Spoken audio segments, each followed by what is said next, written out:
And we're live. Lady Ada, what is this? Hi everybody, welcome to our Hangout. This is our show and tell that we do every single week at 7:30 p.m. here at the Adafruit factory. It's me, Lady Ada. I'm the engineer. With me is Mr. Lady Ada on camera control and a huge Miku fan. You can tell by his bracelet. I did. I went to a show. We'll talk about that in Ask an Engineer It tonight. will be discussed, our hologram friend. I myself am a hologram at the moment. Just go straight out. Yeah. No, I guess not. And we're going to have everybody show off their projects while we hang out and watch. That's what we do here at Show and Tell. So we're here until 7:50, and we're going to call on people and take 3 minutes or so to demo your project. It is a light week, but you never know, people can come by. Either way, we'd love to see what you're working on. Let's start off with Roy and Pedro. Hey everybody, hello guys. Hi everyone. Hey. How's it going? So this week I thought I'd make a pretty simple project. So we love using Octoprint, which is a host software for the Raspberry Pi. It basically lets you control and manage your printer wirelessly. So a lot of the times, you know, you see the Pi bare bones, like shoved in the back of the printer, or sometimes it's mounted on the side of the printer. But using an Adafruit Pi TFT, you could just put an LCD right on there. And one of the things about Octoprint is that by default it doesn't have a really nice interface, especially for like a 320 by 240 screen. So the cool thing about Octoprint is that there's a built-in plugin manager, so a lot of third-party folks can develop software for it, little plugins. So I've been playing around with this plugin called Touch UI, which basically takes all the interface stuff and it makes it touch-friendly. So if I can switch my camera, you can see the little guy here. So I just made a little enclosure that holds the Pi 2 in the 3.5-inch Pi TFT.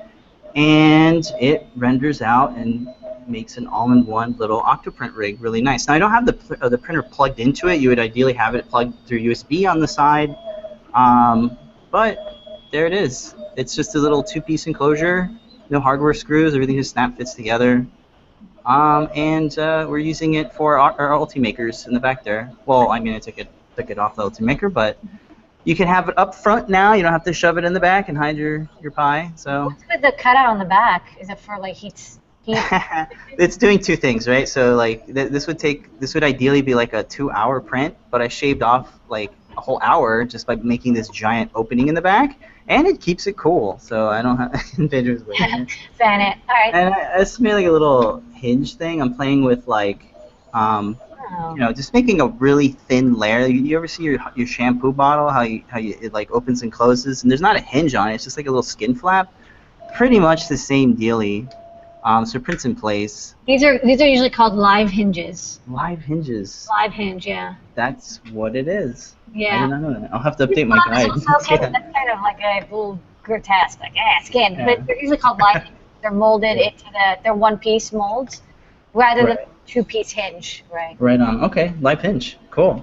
And in the software, you start off with a ready-to-go image that we have in the learning guide, and then you just install Octoprint on top of that. Because right now, if you use the Octoprint image, it's using Jessie Lite, which doesn't have X11, and this, of course, needs X11. So that's lovely. Yeah, it's a nice little one. I also made a little 3D printed stand for it. Okay. Yeah, it's just accessible stand. It was a little wobbly, so I added like these support beams or whatever, so it's nice and still thin, but nice and very modern though. Yeah, it works really well. And you could put like little rubber feet at the bottom so it doesn't slide around. But that's about it. We'll have a guide tomorrow, so if people want to pick one up, pick up a screen. If they already have a Pi, just add the screen on top of the Pi. You're pretty much ready to go. All right. Stuff.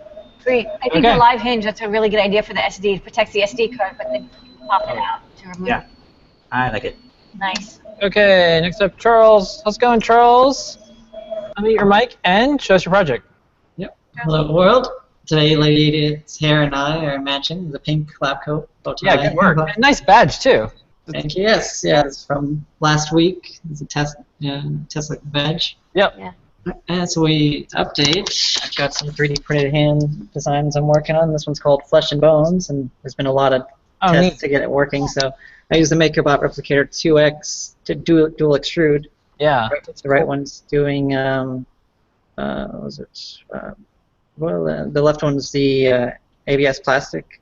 Yeah. And the right one is This TPU, I believe, yeah. So the design has it so it'll go fully over it, but the TPU material isn't printing, so well. So I'll keep working on that.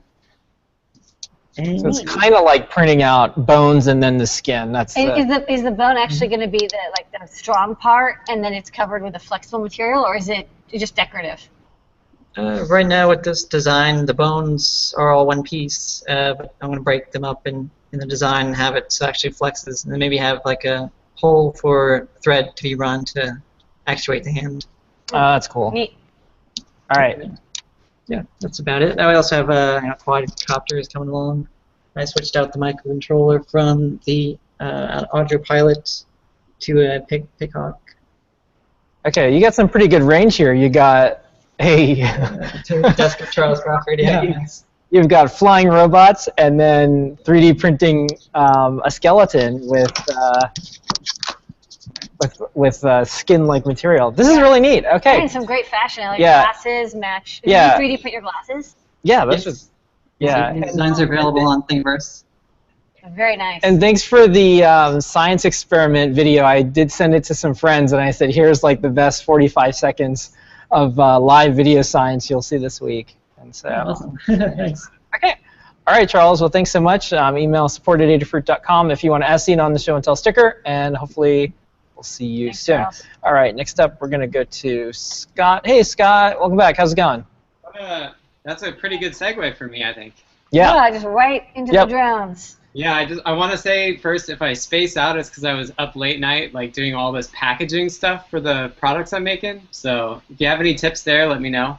Don't ever watch old Asking Engineers. We were out of our minds. Okay. I haven't looked back For yet. the packaging. Oh. No, I mean, I thought you were asking for suggestions. See, I'm out of it now still. I thought you were asking for suggestions. How do you deal with being out of it at all times after like spending all night doing packaging? Oh yeah. It's Oh, easier yeah, if you packaging. get off-the-shelf boxes and you get a custom sleeve. That's way easier than getting custom boxes made. Ah, There you that's a go. good call. I hadn't thought of that. Yeah. I'll tell you a tip. Eventually, even the challenging things will come to an end. So although some of it's tough, when you get through it, you'll look back and say, boy, I miss getting up at 5 in the morning looking for postal bins that were covered with dog urine. Eventually, you'll miss it. But at the Yeah. time, you'll say, this is pretty tough. Yeah, not planning on fulfilling myself, so hopefully I won't have to deal with that. Yeah. Okay. All right, I don't want to take a ton of time, but what I wanted to talk about today, besides packaging, was power. So the battery that this thing's carrying. Last time I showed it, I didn't actually have it on here, but the plug kind of wraps around like this, and the power goes into this like 4-ounce PDB, like PCB that it's got on there. So this is another one of the same batteries. It's a 4-cell in series, so you're going to get like 17 volts out of it when it's charged, 16, 8, 17. And my quad, I can fly like 7 minutes on a good flight if it's like tuned well. But that's kind of like the upper end of what people normally get. Usually they get like 2 minutes if they fly like a maniac. I like to just fly a little bit smoother and a little bit less full throttle. So one of these batteries will take you, up to 7 minutes basically, and then you can use a parallel board like this. You can actually plug 4 in at the same time into your charger. So, in terms of like charging it back up, it takes about an hour to do 4 boards. So that's what I do. I have four batteries, and then I'll go out and fly, and then I'll come home and charge them all. And when you do charge them at the same time, you want to make sure that they're like the same discharge level too, because you don't want to like thrash the lipos any more than you have. And the other thing is that these are high C, so these batteries will do 75 C tops. So you can pull, like each one of these motors can pull like 20 amps if you're really pushing it. I don't really push it, but you can get a lot of amp draw if need be. So just because of, 80 amps or more out of that battery? Yeah. Wow. Yeah, so this is an 1800 milliamp hour. So, you're talking 75 C constant, and then this has a burst rating too, so it will go higher than that. They're pretty beefy. I don't think you carry anything quite that big. No, it's not. We don't, and we do that on purpose. People ask us to carry RC batteries, but it's not. We don't want people to use RC batteries in hobbyist projects because, as Right. you're aware, there's no protection on those cells. Right. Right. And for most batteries, there's no difference between 75C and catching on fire. So Yeah. while you know, I understand why RC batteries, they don't have any protection because you need to be able to draw Right. 80 amps. All Right. of our batteries have a protection of like Yeah. 500 milliamps because. Right. Oh, you got one of the silver bags for the. Yeah. Yeah, I got a lipo bag. That Usually they're- hopefully, if I got a fire, it would help me out. But Yeah. I haven't actually had a fire yet, so. They're batteries are not that dangerous. You know, usually as long as you're thinking through what you're doing, Right. Right. you're good to go. I mean, what the battery's cut off though, right? Is there a cutoff? Or If you discharge them too low, no. you just have to know 7 minutes. You gotta like bring it down. Well, you can use a timer, or like I was talking about before with the video, you can have like the voltage monitored either through the on-screen display or by telemetry back to my radio. I'll talk about the radio later, but basically I can have it read out when the cell voltage drops below a threshold, and then you'll land. Okay, yeah, but there's actually nothing like beginners. If they just keep flying, they'll Yeah. destroy the battery Yeah. and probably set it on fire. Yeah, you'll fall to the ground, which, you know, puncture damage is not good for a battery either. Yeah. Okay. Okay. Very cool. All right. Well, a follow-up on the packaging stuff. You do have a cat, which is a very good sign. What's the cat's name? That's Spook. I tried to convince him to be on my lap, but he likes his spot by the window there. Okay. All right. He has Well, a sister too, and maybe you'll see her at some all point. successful electronics company have a cat. I'm just saying. True. Okay. All right, Scott. Well, thank you so much. Email support@adafruit.com, and we can send you as seen on the show and tell sticker and whatever the cat wants. I love this. I'm learning about how to power and use. I don't know any of this stuff. So Yeah, there was a video in the Wall Street Journal that had a story about all the races that people are doing, and they're betting money on it. And yeah. Right. Yeah, so that's this style of quad. Yeah. I'm not quite as souped up as the people who are doing all the races, but nor am I as good of a pilot. But yeah, it's that style. It's interesting that video games are what you think would be the ultimate conclusion, but it's going the opposite way. It's like people are going to events to do something kind of like what they would do in a video game. Yeah, it's like Wipeout, but with. Yeah. Right. All right. Next up, Roberto. Hello, Roberto. Welcome back. What you got this week?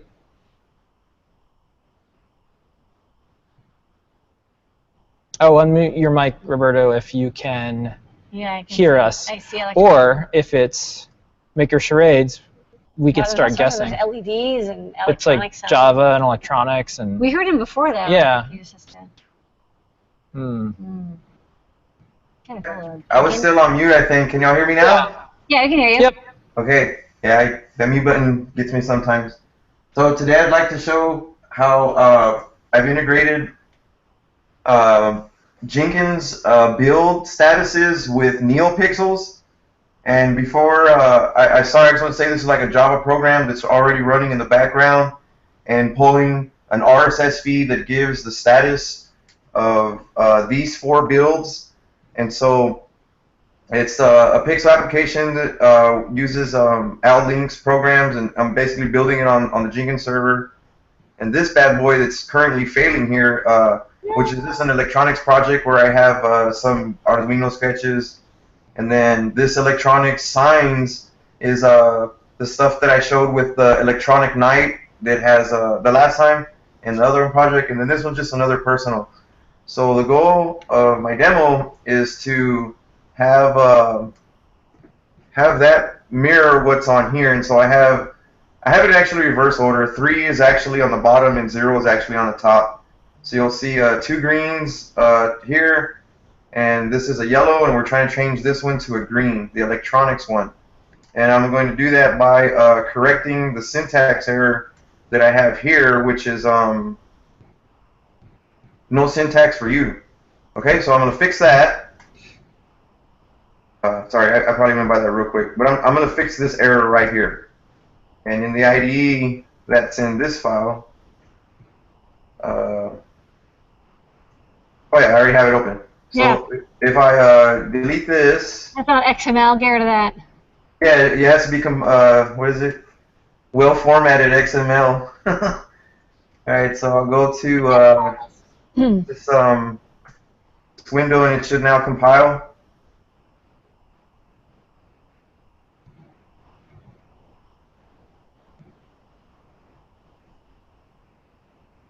I probably should bring this up just to make sure y'all see the very bottom, and it says that everything succeeded, and then I'll say JIT, add everything, which would just be that one POM file, and then JIT, commit, and I'm just going to type in, the comment. And I apologize for having dead air, but in the meantime, while this is saving, it's all good. Maybe I can mention that after this demo, I'd like to show a scoreboard that I'm working on that is Raspberry Pi powered. Yeah. And it's really, for me, it's really interesting because all of the other times that I've worked on Raspberry Pi projects that provide a user interface, it's either been one of three things. A web server that is fully Java Enterprise Edition compliant and provides a full stack, for doing HTTP requests, or I handcrafted my own, like in the Pixel project, and that ended up like being a lot of reinventing the wheel. Yeah. Or I wrote a screen buffer app that wrote to the screen, but didn't have any advanced HTTP features. I'm nervous because I'm trying to type it fast. Okay, give me 1 second.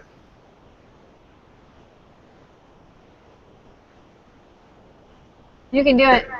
Yeah, good old on the spot commit.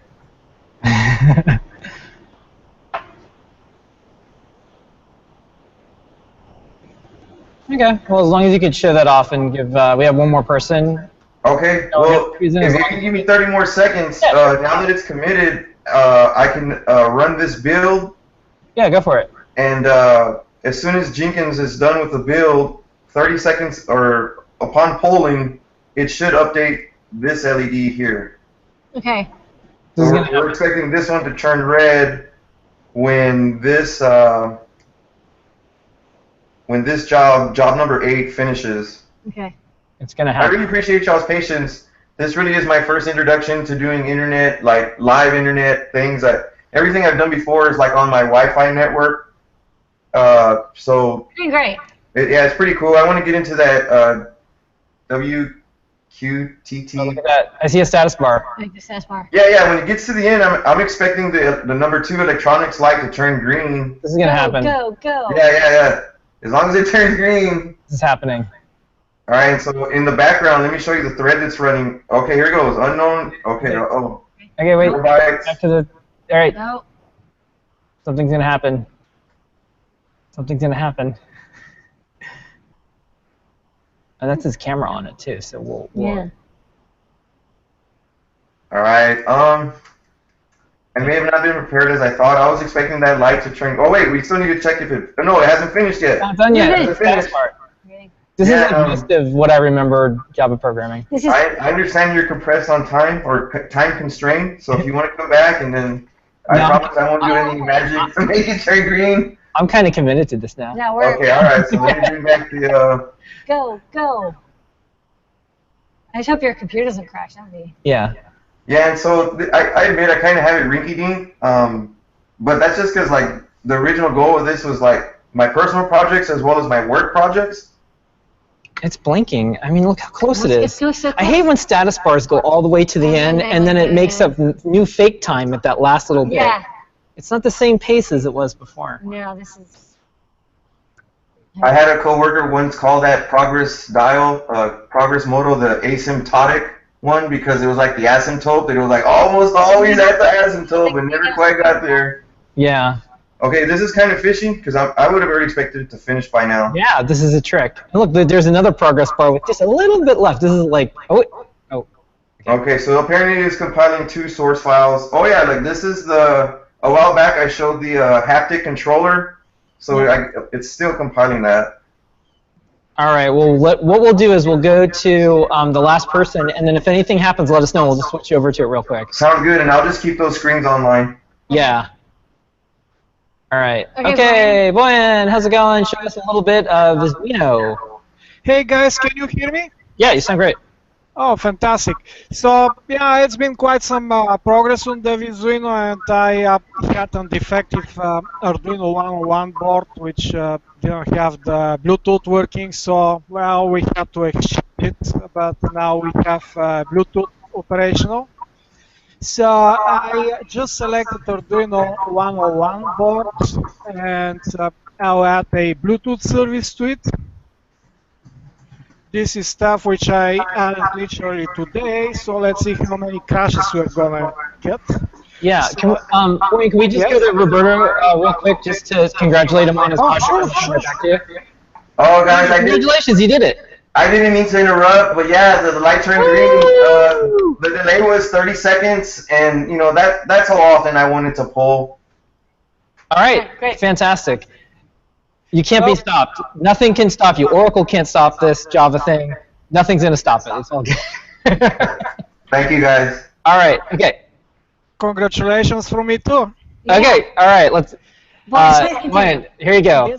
Yes. So basically what I added a Bluetooth service, and as soon as I add it, Visuino will assign a new random UID to the service. I also added a new characteristic, which in this case is digital, Boolean characteristic. It also assigned ID to it. Now I can hook that characteristic to, let's say, our LAD. And also what we can do is we can advertise our service, and for our okay, let me see. Oh yes. So also what we can do is for our Bluetooth device we can assign a local name, and we have our Bluetooth control device. So basically this service with its characteristic will control the LED. We can add another characteristic, as example analog characteristic, and we can take one of the analog pins, so let's say this analog pin, and hook it to this characteristic. And now we can both control LED, or we can monitor the analog value on this analog pin. That's cool. So this is Bluetooth control in Arduino 101, just fresh nice. out today. And another thing which was recently added, organic LED SSD 13061 controller. So what we can do at the moment, I have only I2C version. I'll add the SPI version, but as example, I can add some shapes to it, like ellipses and rectangles, and I can specify where each of those shapes is, or I can add polygon. I can add a text field. I can specify how big and where the text field is, and I can send some analog value which will display the value in the text field. I can just generally print another analog value which will print in a normal scrolling text. And let's say every time I press a button, as example, I can draw a rectangle. When I press another button, I can draw an ellipse, and so on and so forth. I can make more complex scenes from shapes and things like that. So in any case, that's the OLED device. This is pretty much complete application we just wrote here. Okay, great. All right, thanks so much. As always, email support@adafruit.com, and we will send you as seen on the show and tell sticker. Thank you so much, Scott, Roberta, John Pedro, Charles. Oh, give us a hand, yay! And we'll see everybody next week, 7:30 p.m. Eastern Time. We're here each week for Show and Tell. Ask an Engineer starts in 5 minutes, and thank you, everyone. Thank you. All right. Bye. Bye-bye. Oh, look at that. Bing, bing, bing, bing, bing.